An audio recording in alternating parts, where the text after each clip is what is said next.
Құрметті мынау қазақстандықтар, мынау 9 мамыр ұлы жеңіс күніменен құттықтаймын.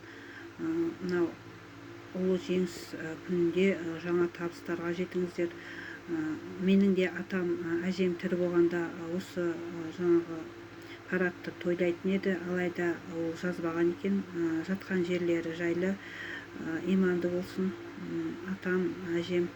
Мынау ұлы жеңіс күні жаңағы кеше бір видеоны көрдім.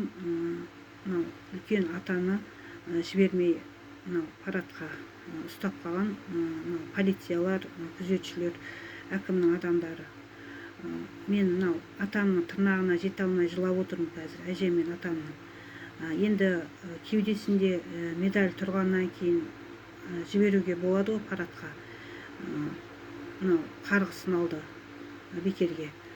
Мынау құрметті атам, әжем, 9 май ұлы жеңіс күндеріңіз құтты болсын, жатқан жерлеріңіз жайлы болсын, иманды болыңыздар.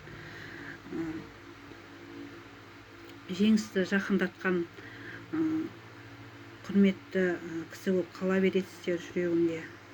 Мынау кешегі атаға істеген қылықтары дұрыс болмады, акимат тарапынан.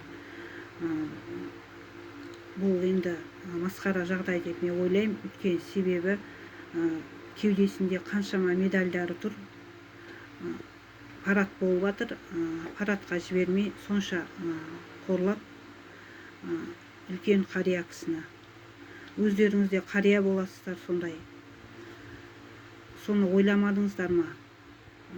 Сіздерді бір жерге барғанда дәл солай қыспақ қалып, қатыспайсыз, бармаңыз деп осындай қылып жатса, сіздер жақсы көресіздер ма? Мынау полицияларға, күзетшілерге, әкімнің адамдарына айтатын. Ол не деген сұмдық, не деген масқара.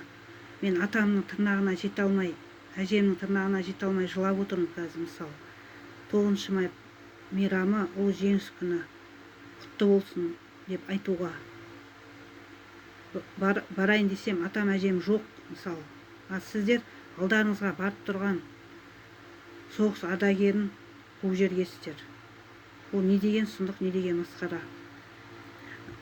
Мынау президенттің назарына мынау Қасым-Жомарт Тоқаев Кемелұлы мынау масқара жағдай деп мен ойлаймын. Өйткені себебі мен атамның тырнағына жете алмай жылап отырмын қазір, соғыс ардагері. Ал жаңағы алдына барып тұрған, медалі самсап тұрған мынау соғыс ардагерін қуып жүрген деген не деген масқара, не деген сұмдық бұл. Осы мәселені қолға алып, заңмен шара көруді сұраймын.